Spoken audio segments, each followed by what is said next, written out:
I think, it's a little bit different with each customer, but I think in sales, it's really figuring out what their needs are and what they need from you, and in making sure that you're advocating for them for the things that are important to them.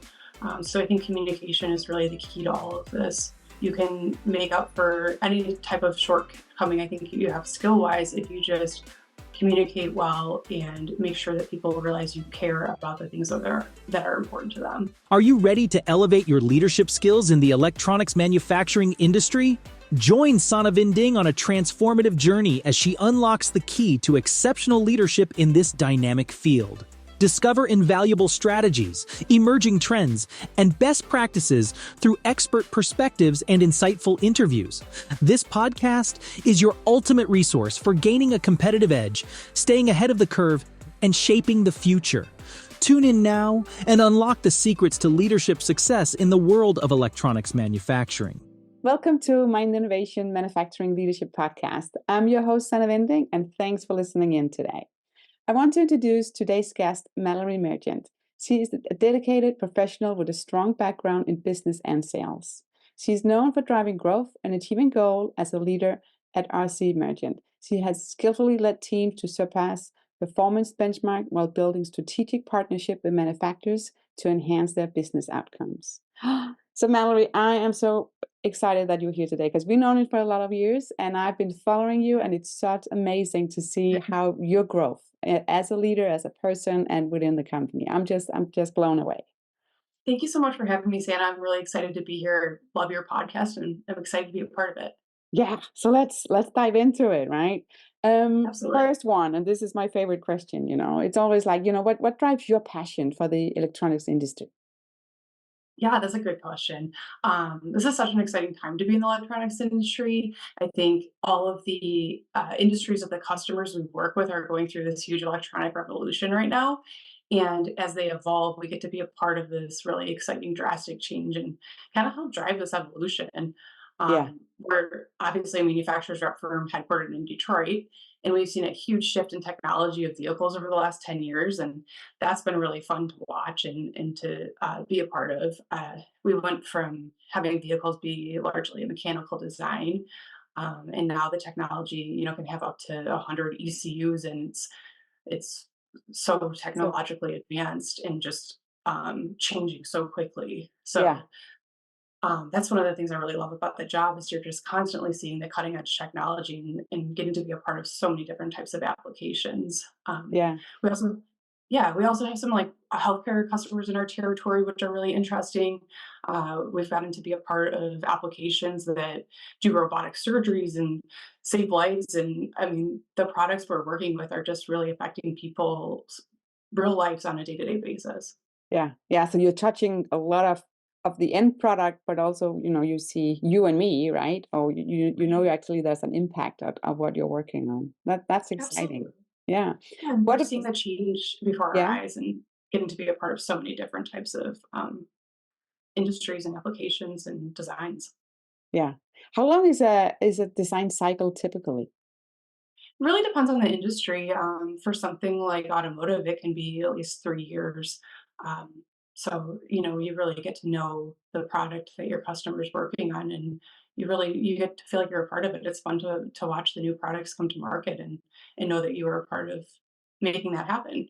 Yeah, you have to be patient, right? If it's 3 years, so Absolutely. have to stay in the Patient and game here. Yeah. persistent. But that turns into, again, because we've been, again, right, pandemic is a couple of years ago, but it changed the world, right? It changed how we Right. communicate, it changed how we work, it changed the hybrid, in office. There's a lot of things that has changed with this disruption. Yes. So how it has changed, with your team, because I'm sure the face to face, how you sell or you sold things, right, or you showed up. How have you modified or changed the way you're selling now? Right. Yeah, I mean, we have so many tools available now, and not every meeting's face to face anymore. But face to face meetings are still really our preference. Like obviously, COVID accelerated so many trends like video conferencing and tools that we can use to make our job flow more quickly and connect with people globally easier. But at the end of the day, I think our industry and our success in the industry is still really based on developing relationships, Yeah, and we still feel like this face-to-face connection is really the best way to do that. At the end of the day, people like doing business with people that they know and companies they know they can rely on, and being next to another human being really helps facilitate this. yeah, Our company's turning 100 this year, which we're really excited about. And we've built a 100-year-old reputation because our customers like doing business with people that they know and trust and yeah. companies that they know that they can rely on. And this human connection, I think, will continue to be a really crucial part of the business interaction for many, many years. Yeah, I would agree. Yeah, and 100 years, that's just a huge accomplishment. So Yeah, thank you. congratulations. Thank So how you. do you, again, 100 years, right? I'm sure you have a lot of experience. And there's also like the company culture that has to Yeah. evolve, right? Because you can't stay like what it was 100 years ago. Yes, for Right. sure. Yeah. Yeah. So how do you address that so you have like a cultural fit? Also when if you're hiring like new talent into the organization. Yeah, I think, over the 100 years, we've seen so many changes, but the one thing that we've recognized is that there are two really critical pieces of serving our customers and our lines well, and that's having good people and happy people and a high level of product knowledge. And I think our employees feel like they're part of our family. We're a family-owned business, and we have been for 100 years. Yeah. And we try to make sure everyone feels valued and engaged, and like they are an important part of where we are and where we are going. And we're a small company, so truly every person is a really important part of our company and an important part of our culture. Yeah. Um, I think it shows many of our employees have been with us for decades. They have started early in their careers and they end up staying with us through retirement. And I think when you treat employees like family and make it really clear how much you value them and care about them, it creates an environment where people don't really want to leave. And Yeah. this provides such a value to our lines because we can offer stable account management for decades and really become entrenched in the companies we're working with. That being said, we're growing, so we are hiring and developing new employees and staff has been a really big area of focus. And we're really trying to be committed to make sure that employees are well mentored and they're embraced into our team and culture, and that we're creating another generation of employees that stay for decades. Yeah, yeah. So I like the word when you're saying it's like, a family. And I've been using that same term. And I think a few weeks ago I saw on LinkedIn was like saying, don't say that because people, families don't like each other. And I'm like, what? What's I've going on seen a here? lot of that too. Yeah, I yeah, guess, families can be happy or toxic, just like companies. And I think, our family is happy and our company is happy, and it's created a really nice environment yeah. where everyone's supportive of each other. Yeah, and I think I still like the word because again, you can see, and when you can come into an organization, you can see how they communicate or how they care about each other. If somebody is new, right, and you need a mentor, or you just need that forum, right, where you can say, "Oh, I have questions. Where how do I Yeah. navigate within the company?" So I will keep saying family, even somebody I is doing. I think the COVID years made that even more important because we were so disconnected with the outside world, and sometimes our teams calls during the day were the most human interaction we had. And so um it just made it really important to care about the people you were interacting with Yeah. in a deep way. Yeah.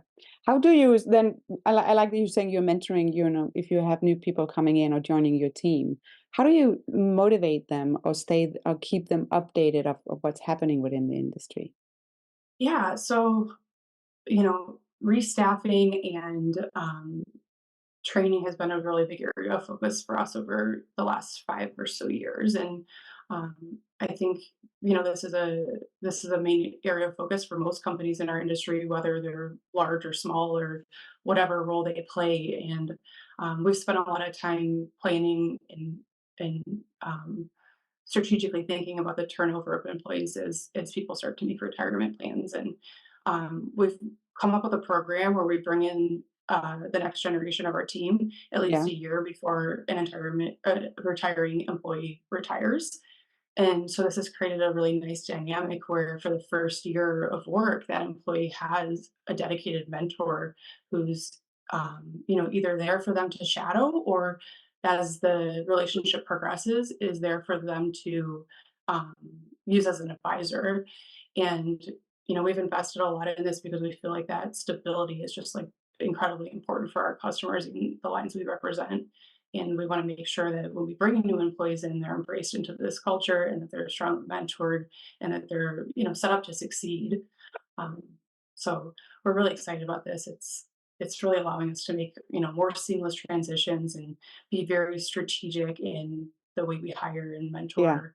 Yeah. So And yeah, that's clever. I think it's really clever because you're actually planning like long term, right? You're looking, so it's not going to be a surprise to say, "Oh my God, right, retirement now, what's going on?"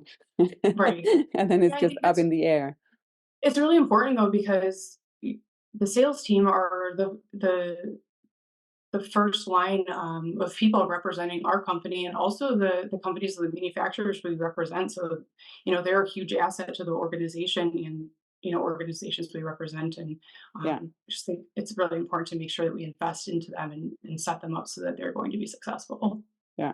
So any specific, if somebody's listening, right, and they're like, "Oh, how can we set up like a good mentor program?"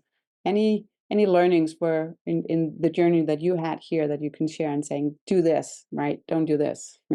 Yeah. So I think first of all, find out who's interested in mentoring because I think in our industry, and I've learned this throughout my time in the industry as well. We have so many people that are like happy and willing to give their time and really thrive at it. And so I think as we've developed this program, it's been a really beneficial experience for um, the more experienced team members as well.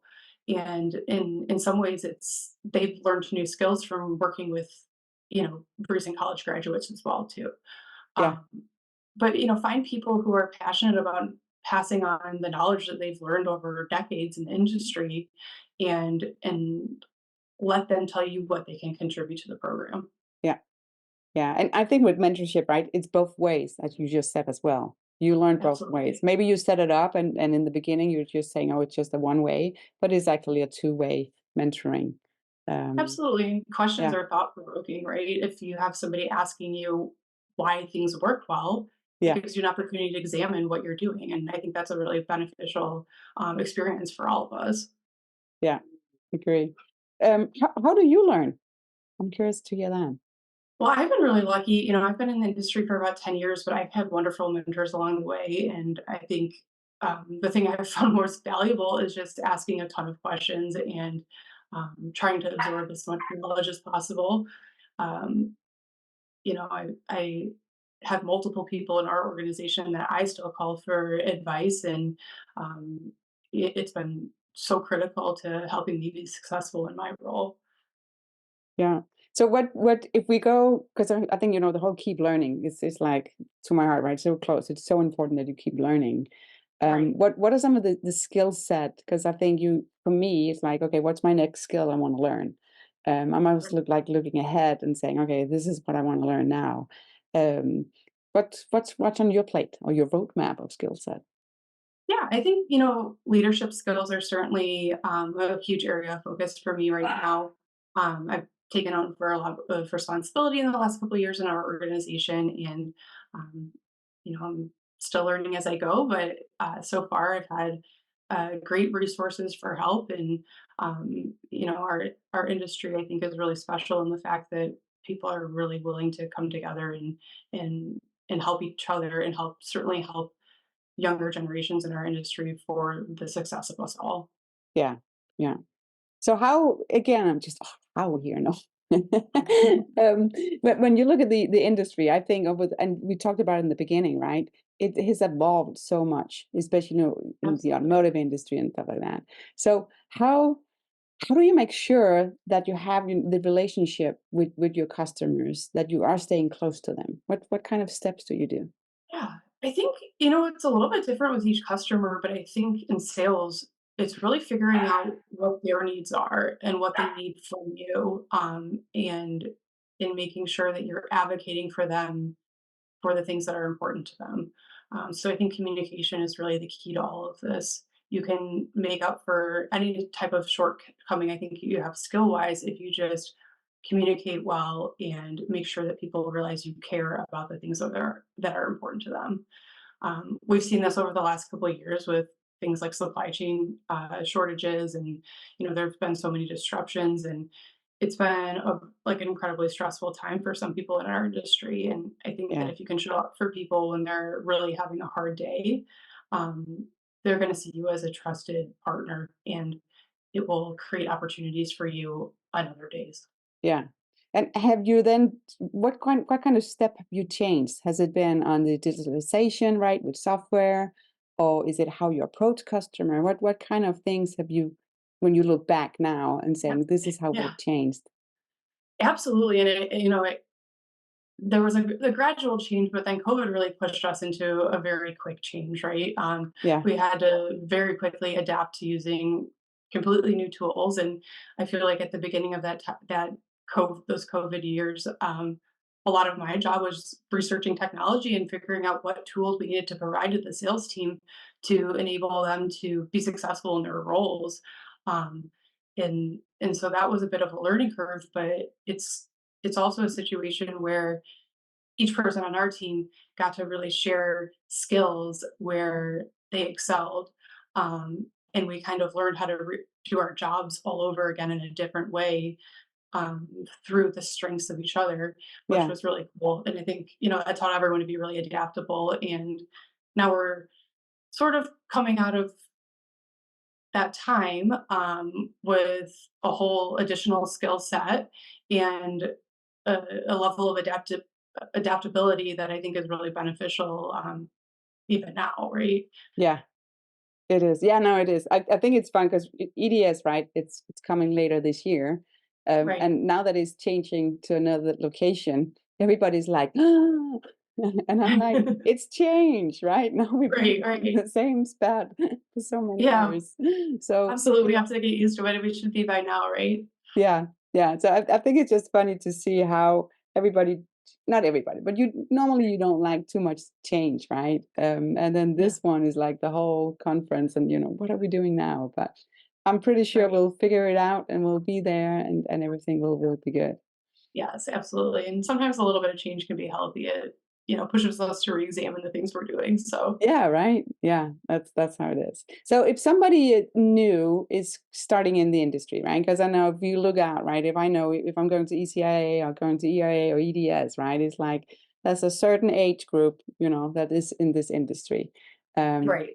yeah. So if we're like we want to have new talent coming in, what kind of advice would you give to like a new person that's starting, or new talent Yeah. that's starting in the industry? Well, I think our industry is a really exciting industry for younger professionals to come into.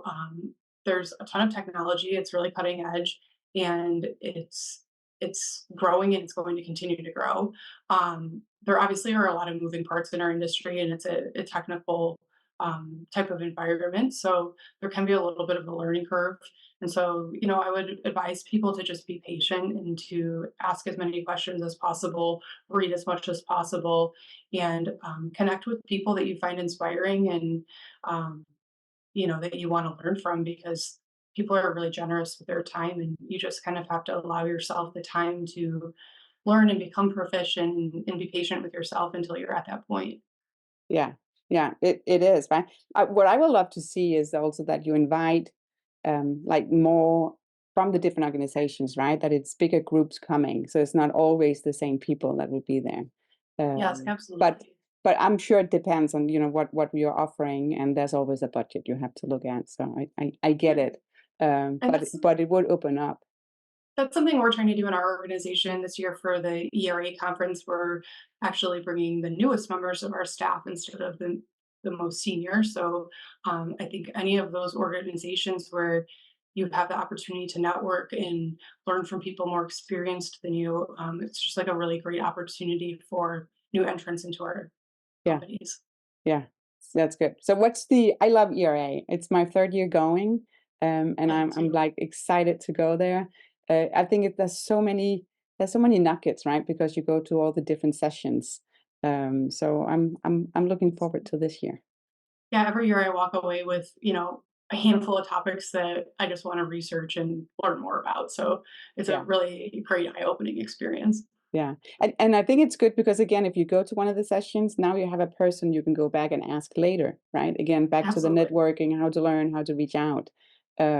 So it's also a great way so you don't feel that you're like in a silo or something like that. Absolutely. I think that's a skill that is really important for younger people to learn, that it's okay to reach out to experts in our industry or people that you just find knowledgeable or interesting, and not be afraid to make that connection. Yeah. So okay. Let's look back. So if you had to give yourself an advice like 5, 10 years ago, what will that be? Yeah, I think actually it would be along those lines, to not be scared to reach out to people, to find people who I find inspiring and connect with them and make it clear that I want to connect with them, and just really absorb all the experience that others are willing to give. I've had great mentors throughout my time in the industry, but um, every time I go to a networking event, I'm just so impressed by how many highly intelligent people we're surrounded by. Yeah.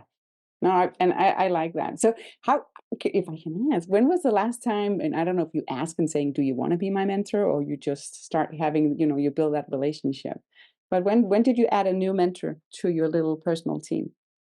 I think probably over the summer, and I've really not had those formal conversations, but once in a while you'll spark a conversation with somebody that you find very interesting, and I've had a situation where I followed up and asked for more information, and people are usually really willing to, give you their time, and Yeah, especially when you're talking about a subject that you can tell somebody's passionate about. People like talking about things they like, right? So yeah, that's, like, usually a very easy way to connect with somebody. yeah. It's a good sign, right? You can see that they light up, right? And then they're Right, like, let me absolutely. tell you. No. Exactly. Oh, I love that. So if any of the listener wants to reach out to you, how can they connect with you? So they can find me on LinkedIn, they can send me an email. My email's mallorymerchant@rcmerchant.com, or they can visit our website to connect, rcmerchant, merchant.com. Awesome. And I will make sure to put it in the show notes and also on the website's episode page, which you can find on mindinnovation.com. So Mallory, thank you so much. I think it's great, and I love the whole mentoring, and I think I love the way you actually are planning out and saying, okay, you need to grow as a company, also like with 100 years old. But also putting in and saying, let's not have a shock if somebody is retiring, right? You put in that plan.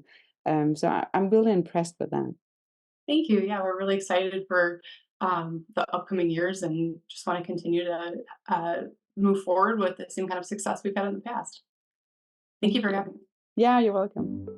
If you like Mind Innovation, don't forget to subscribe, rate, and share the show wherever you get your podcast. You can follow Sana Vinding and Mind Innovation on Instagram, LinkedIn, and YouTube. And make sure to check out mindinnovation.com. Stay curious and keep learning. See you next time.